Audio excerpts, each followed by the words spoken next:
Hi, my name is Ariana, and I am the Instruction Outreach Librarian here at Schroeder Library. And today we're going to be going over our workshop called Citation Savvy. So, why are citations important?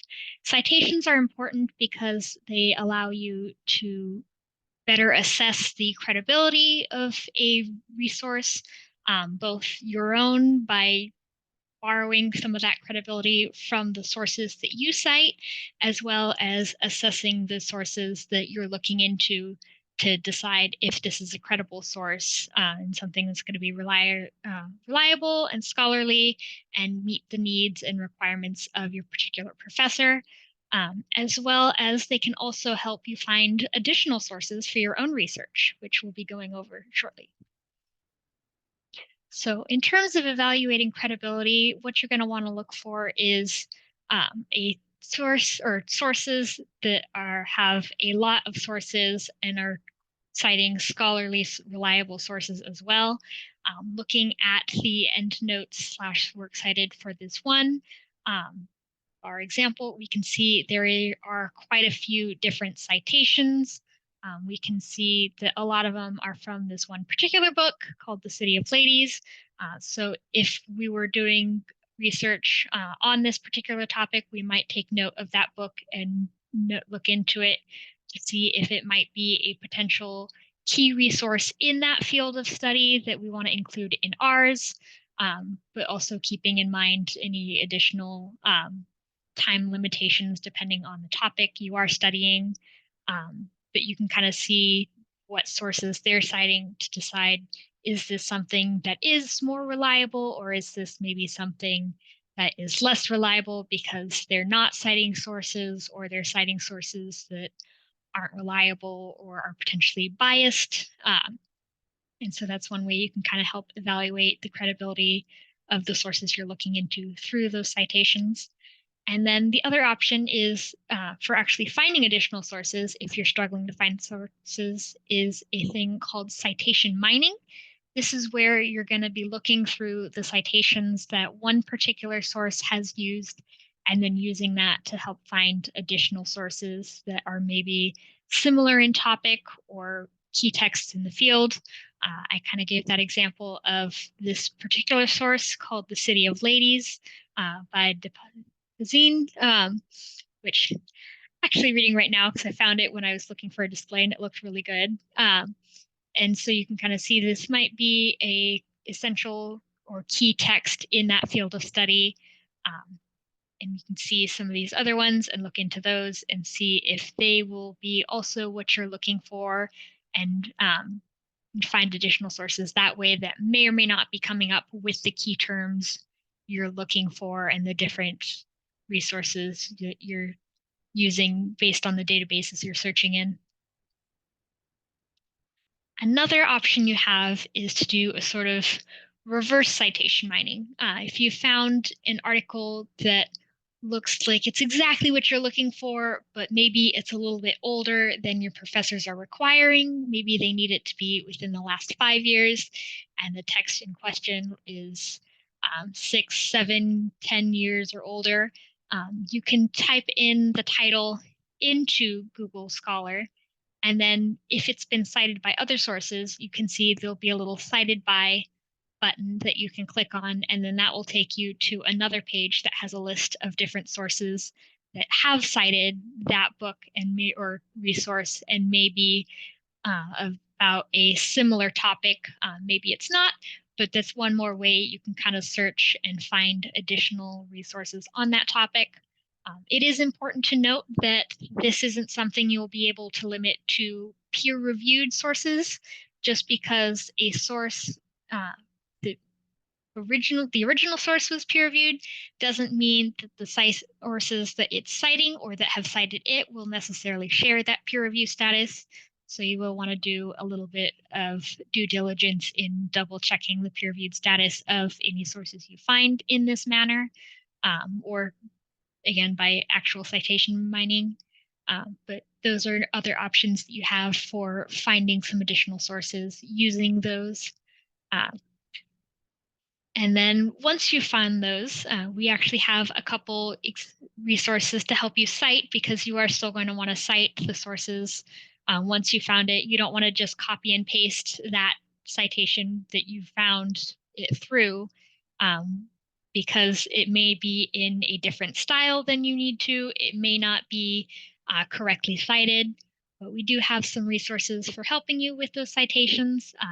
Key one is our citation libguides, because even though many of our databases, if you did find it through our databases, will have a sort of citation generator where you can find pre-made citations, those also aren't 100% correct. And if there is an error in it, the database won't get marked down, but you will. So I always recommend checking on our citation libguide. Here you can find all sorts of different resources for the different styles if you need to cite it in MLA or APA, whereas the book or article that you're finding that citation, if you're finding the article through citation mining, may have it cited in a different format, either one of these or some other obscure one that isn't going to be as useful to you, such as like Harvard citation style, I think is the one that I used or was suggested and recommended in the grad school program I was in. So I got to learn a new citation style. But you'll want to double check that the citation style is either carrying over and or make any of those adjustments. And you can find those here. Go ahead and we'll go on a field trip and see the different resources available. To get to our libguides, you're going to go under Research Tools, Research Guides, and then we have a whole bunch of other resources for you, but the one we're focusing on today is the citation guide.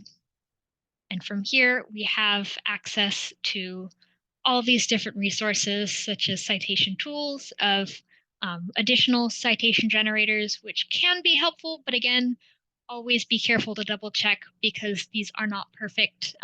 They will bring errors in them, although they can be helpful as well as a sort of starting / diving off place. But we have all these other citation formats. And we have, if you just click on it, it's just kind of a general information about the particular source. But my favorite feature is if you use the little drop-down menu, we have written out examples for both in-text citation as well as works cited. So if you're doing your works cited, we have all these different examples for the different types of sources, whether you're using a book, an ebook, just a chapter of a book. For articles,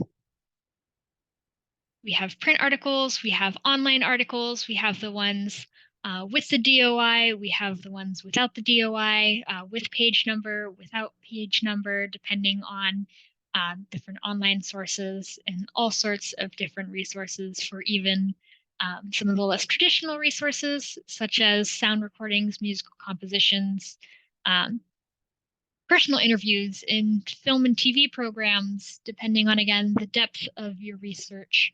And all that information is here, and we have these pre-made examples that you can compare against your own citations and make sure everything is in its proper place.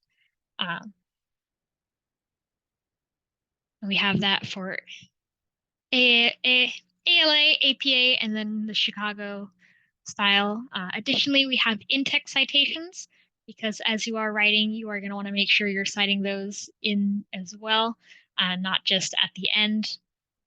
And so we have the examples of if you're citing it the first time versus the second time, how you're leading up to it, if you're using the author's name in the introduction to the quote, if you're not using the, and so we have the different in text citations, especially here's one, if you're citing multiple works by the same author, we have an example of how to make sure all that is properly cited in the written paper form. And then we have that for all three of our different resources for the different formats. And then over here, we even have some additional resources, for example, citing music scores. There's a specific format for that.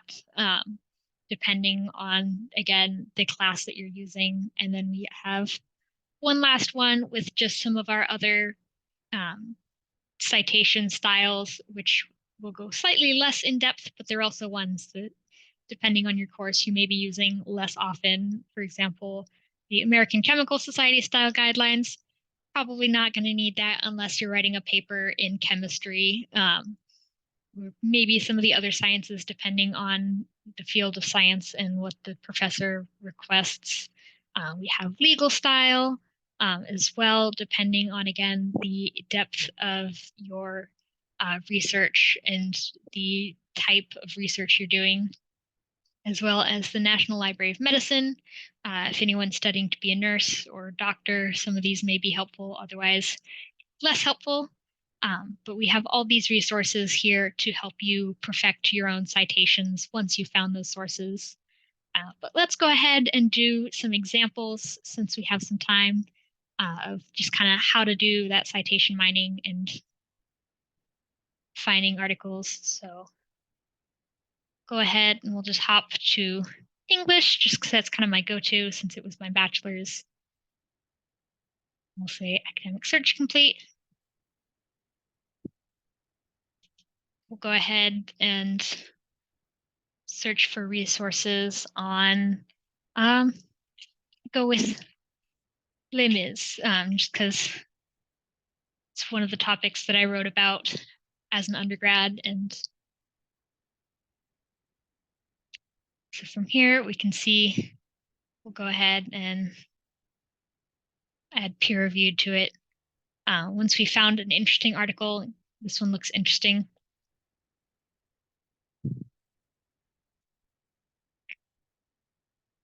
And we can see in terms of checking the validity or credibility, we do have a name of a institution or university underneath the authors. That's usually a good indicator that it is going to be a more scholarly work, although it's not a guarantee. It is just a sort of indicator that you can help use to judge. But we're going to hop down to the citations.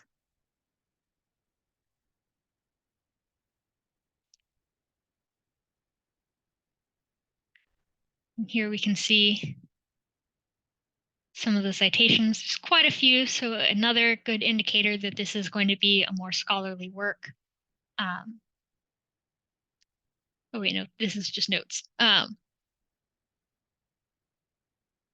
We can see there are some sources cited in that.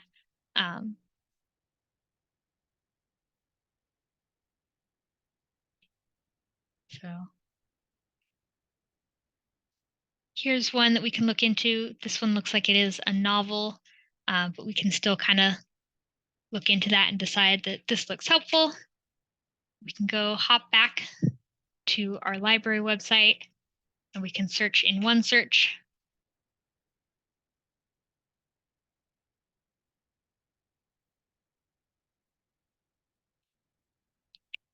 And then it doesn't look like it's showing up, so we're going to add the author.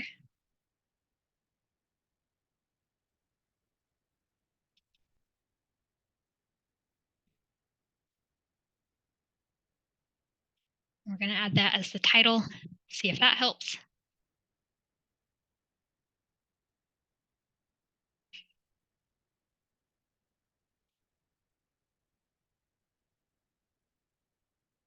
Still does not appear to be coming up.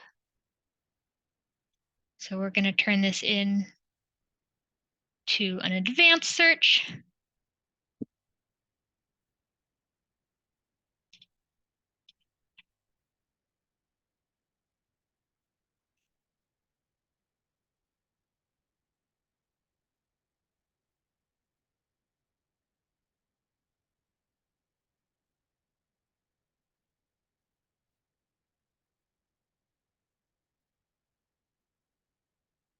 And here we can see we did finally find it. And then we would have the option to look into acquiring this book for our own research. It's not one we have, but it is one that we can get through interlibrary loan. And then we could That is basically how you do a search. Also have the option, if it was an article, of doing Google Scholar. For example, go ahead and search via Google Scholar as well, just to see what other resources have cited this one.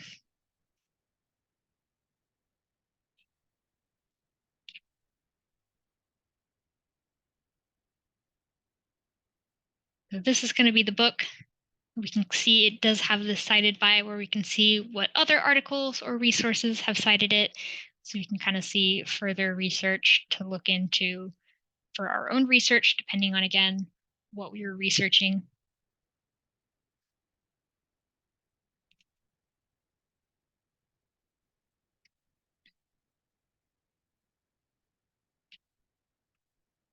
And then we already did our examples.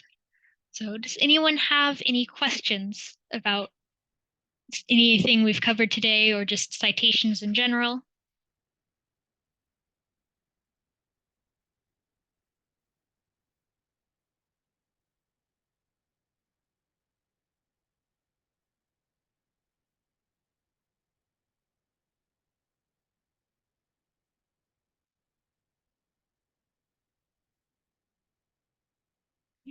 If no one has any questions right now, you're welcome to reach out again later at our email of librarian@cui.edu/library, or via the chat function on our main homepage. Additionally, the Writing Studio is another great resource for you guys. I believe we have a link to them on, again, that citation libguide. They're great for specific citation guidelines as well, and having just someone to kind of look over your stuff. Yeah, we have their resources over on that citation guide page.